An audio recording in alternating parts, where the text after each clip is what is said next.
Hello, my lovelies. So I wanted to check in here at the top of 2026 and give you an idea of what you can expect from this channel and just me in general in this coming year. And I also wanted to tell you what's been on my mind and how I've been. So I'm gonna be real with you. I actually recorded this video and it was long, like an hour long.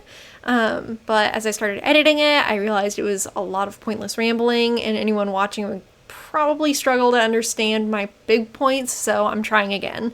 And that's sort of going to be the theme for my 2026, I think. And that includes my return to Patreon. If you follow me on Webtoon or Tapaz, you may already know I've got a Patreon again. I know this is probably a bit of a shock and surprise to those who've been following me for years, because I made such a big deal out of deleting my Patreon back in 2020. Why did I change my mind? Well, lots of reasons. First and foremost, one of my primary reasons for leaving was a change in the terms of service, which said that if Patreon staff saw something that you posted literally anywhere on the internet and they didn't like it, regardless of what it was, they could delete your account without warning. And that's a pretty normal thing now, just on every platform. And at the time, I viewed it as some kind of nefarious term that could be used to target those who perhaps had different ideals in the company. However, in the years since I left, I slowly realized it was more of just a method to cover themselves in case a real troublemaker came along. It's not meant as a way to snipe people who said something slightly off. Another reason I originally left was, honestly, I overpromised. I put way too much on my plate, and I didn't have any way to dial it back or anything, so that caused a huge amount of stress because I was missing deadlines for my patrons, and I freaked out because I didn't see any way to catch up and remedy the issue. In hindsight, I really should have just paused pledges to the account for a month or two while I ironed things out, but all that struggling was hard for me to fess up to. That's why my new Patreon is a lot more streamlined in content, and I am excited to just have a slate of content planned that is a lot more reasonable and a lot more in line with my day-to-day workload. There are some exclusive things being made for Patreon, but it's not nearly as much as before, and I think that's been a lot of my problem with YouTube as well. I want to make evergreen content, or at the very least things that are usable in multiple places, so I'm not breaking my arm trying to draw a million different things. But the rewards that I have planned this go around fit into that idea much better. There's an exclusive comic that I'll be posting on Patreon, yes, but it's not going to stay exclusive forever. Once it's done, I'll be releasing it in print and ebook editions, and it will not be coming to Webtoon and Tapaz. More on that after I tell you more about this exclusive comic. So, this new title, Throw Me Roses, is a black and white graphic novel set in the haze of the late 90s to early 2000s, and it follows the freshly graduated Toni Cruz, a self-proclaimed free spirit, who's fighting tooth and nail to avoid any and all semblance of adult responsibility, while all of her friends around her are welcoming their futures with open arms. And she has to learn that maybe growing up and maturing isn't the nightmare that she was taught that she had to fear, and that even if you run, it comes for you all the same. Now, why would I choose to not publish Throw Me Roses on Webtoon and Tapaz, like all of my other comics? Well, for one, being that it's a black and white comic, it won't do well. I have experimented a lot in my years on both platforms, and most readers prefer the full color titles. Sure, screen tone manga is wildly successful, but I don't make manga style stuff. That immediately turns off a lot of readers. So they're not going to be more forgiving when it's black and white if it's not manga. I have years of personal market research to back all of this up. And two, while I love Tapaz, I do not have great reach on the platform. And the amount of work required to format and post things to the platform outweighs the benefits I may get, emphasis on the may get. and I'm unlikely to get much of an audience for the series there, and same as with any revenue. As for Webtoon, much of the same goes for it, but there's even more to it. And I love Webtoon. I appreciate the staff who work at Webtoon, but the platform wildly stresses me out and has wrecked my comic business. Let me explain, and also maybe have a little bit of a complaint sesh at the same time. Webtoon has changed a lot since I first started posting on there. Gosh, 8 years ago now? A lot of those changes have been cool. Things like super likes and new series management tools, but also a lot of not so cool things. When I first got into the ad revenue program, there was an additional program which was absolutely fantastic that went along with the ad revenue program. Depending on how many views your series got in a month, Webtoon would send you additional revenue bonuses. And I was pretty reliably getting paid like an extra $100 per month with this program, and it felt really good to have your work rewarded in a way, like 100 extra bucks coming to your account every month. I was able to pay my car insurance with these bonuses for a while, and it was great. I didn't need to do extra freelance work to make up for any of the slack, which meant that I was able to focus on making more updates of my comics and make them longer and higher quality. And then those bonuses went away. And Webtoon promised to replace the bonus rewards with some other great ad revenue stream for creators soon. Soon meant years, and when it did arrive, it was super likes. Which, don't get me wrong, I'm not against the concept of super likes. I'm a fan of the ink system on Tapaz, and super likes are really similar. But instead of the promised revenue source coming from the platform itself, suddenly we were supposed to rely on our readers to make up for the difference. As someone with about 30,000 subscribers on my biggest series currently, I have received 35 super likes since enabling the feature in September of 2024. Those super likes, those 35 super likes, are worth $4.90. As a supporter, Webtoon takes a cut when you buy super likes, and Webtoon takes a cut when you spend them. Unlike Ink on Tapaz, there is no way to earn spendable super likes by watching ads or anything. You have to buy them. And I have 9 comics enrolled in the super like program, just as an additional data point thing here. As for the regular ad revenue program, I have 2 comics that are currently enrolled. One has been completed for a few years, so it doesn't really earn more than maybe pennies every month, which is fair because I haven't been updating it in years, while the other has been running since the autumn of 2018. Once I really hit my stride with updates and readership and everything, I was earning between $20 and $50 per month, though I usually landed about the $35 mark. Throughout 2025, however, ad revenue value has plummeted. Now I earn about $8 in a good month. That's not sustainable. And to add to that, I publish my comics as physical books. Shameless plug here. They're available on Amazon. Just search for Lissy Dixon to find them. And as well as ebook editions that include extras and whatnot.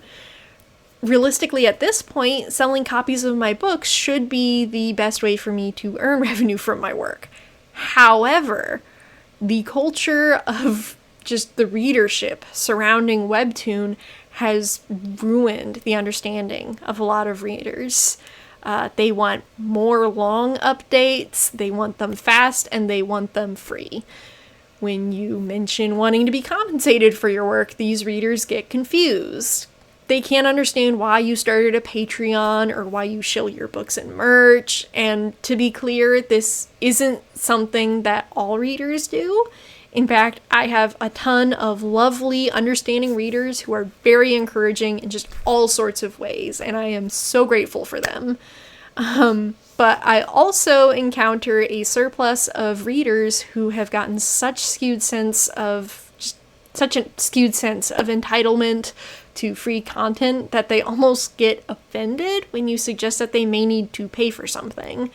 They'll beg for freebies and then let you know that they have no intention of ever monetarily supporting you, even if they become able to.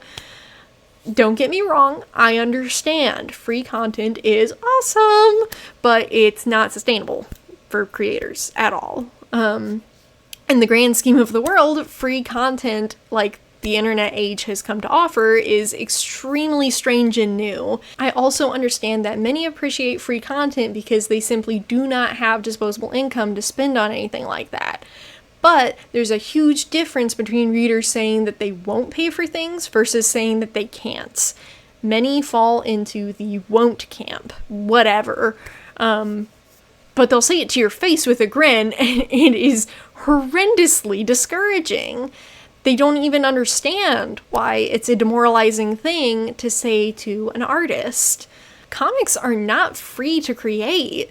The programs and apps, all of those require the purchase of a license or a subscription, and traditional art supplies get used up and they need replaced. Tablets aren't free, computers aren't free, and printing isn't free. The compensation creators receive from ad revenue or direct support like Patreon or the sales of merchandise help us to pay for materials to keep making the thing that you enjoy, and pay for our living expenses too in a lot of cases. So when droves of readers have developed a sense of entitlement to the work of artists, don't be surprised when we turn to putting things behind paywalls instead of continuing to supply our hearts and souls for free. Now, all of that said, that doesn't mean I'm going to quit uploading to Webtoon or Tapas just yet. I hate to leave things unfinished on there, so I'm going to try my best to, finish out the in-progress comics that I have on Webtoon and Tapas.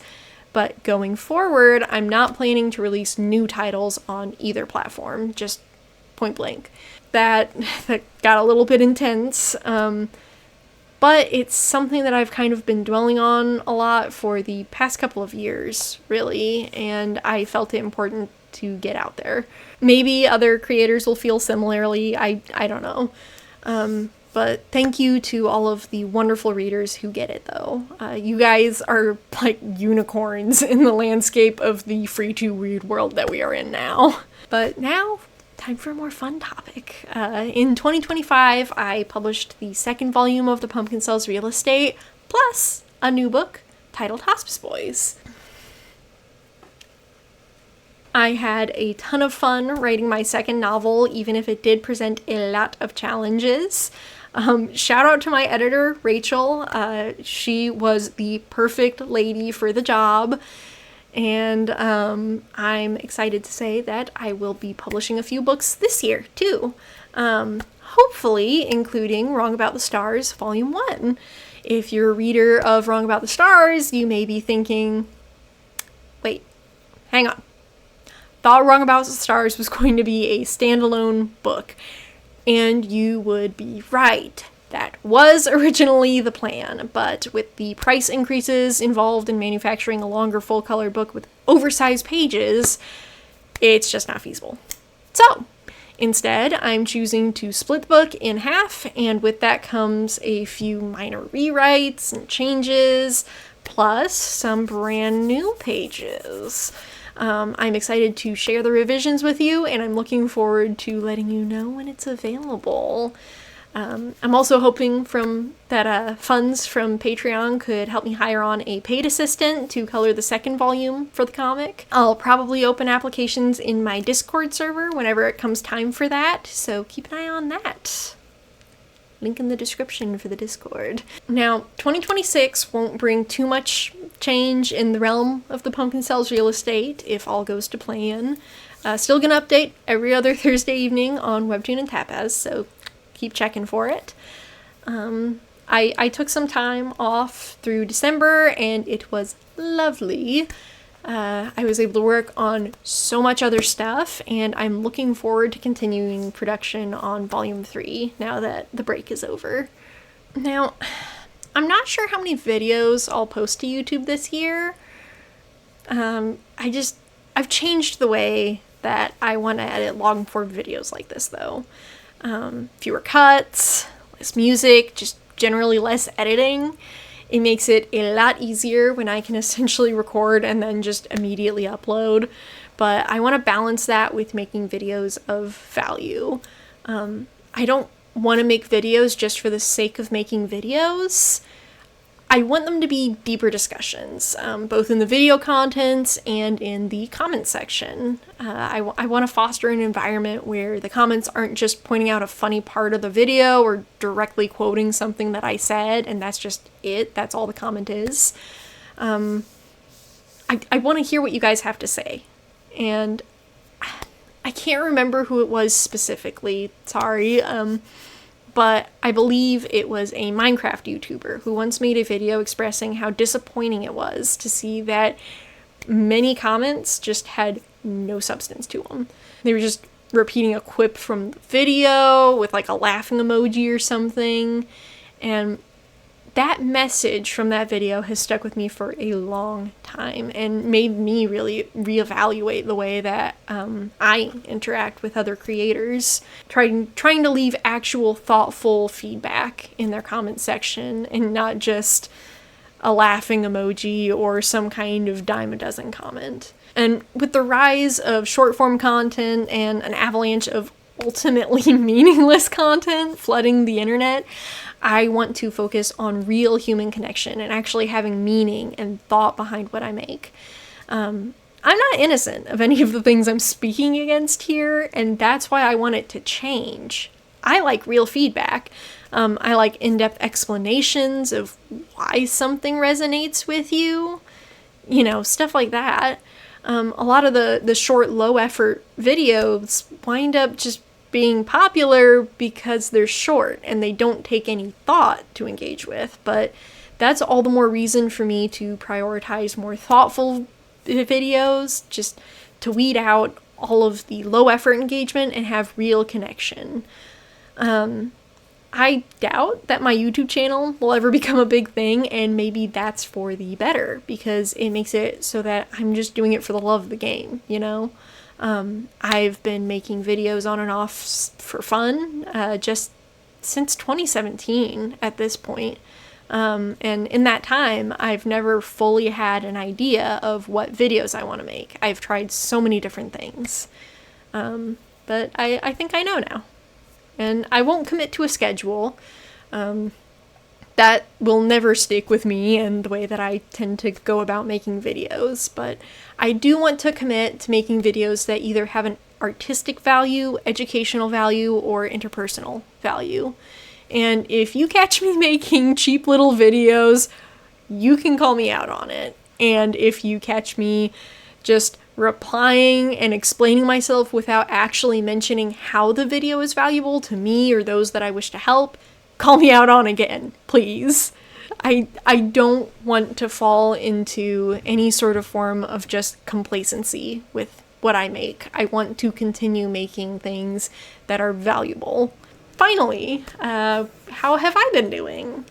Well, spoiler, not great, but I will persevere. 2025 was an incredibly good year, as well as a shockingly difficult one for me. We managed to buy our very own house this year, which is amazing, but buying a house is also stressful, and moving was a nightmare for so many reasons. Once we settled in, things were a lot better though, and I'm really happy with our house. And we also found a church, yay! I did have a really rough year mentally and health-wise throughout everything. I did finally get some answers about some health stuff I've been struggling with for over a decade, and that was a relief in the sense of at least knowing what I'm up against. But on the other hand, it's one of those there isn't really anything to be done for you type things. So, you know, diet, exercise, that always helps, but there isn't really a known fix. So that made working on my projects really hard. I'm so blessed to have a lovely husband who took me to all of my appointments and has been comforting me through all of it, and I love him a lot. I generally don't like to delve into how I'm doing publicly, just because it tends to boil down to like work struggles or just silly petty things, and I never want to come off as just complaining. And besides that, ultimately, the vast majority of you don't need to know. It's not relevant to what I do as a career, and it doesn't benefit anyone outside of my immediate family and close friends to know specifics on most of the things that are happening in my personal life. So I often just leave it as things could be better, and I appreciate the prayer. I'm still keeping a lot of this pretty surface level here, just for all the same reasons, but hopefully this year will be a lot better. Not for any physical reasons necessarily, but because I'm trying to go into the new year with a better plan of action and a better mindset. I know this was kind of a big, long video, but I hope it had something of benefit in it for you, and I know it helped me a lot to get a lot of this stuff off my mind. So thank you for watching, and I hope to see you next time. Take care and God bless.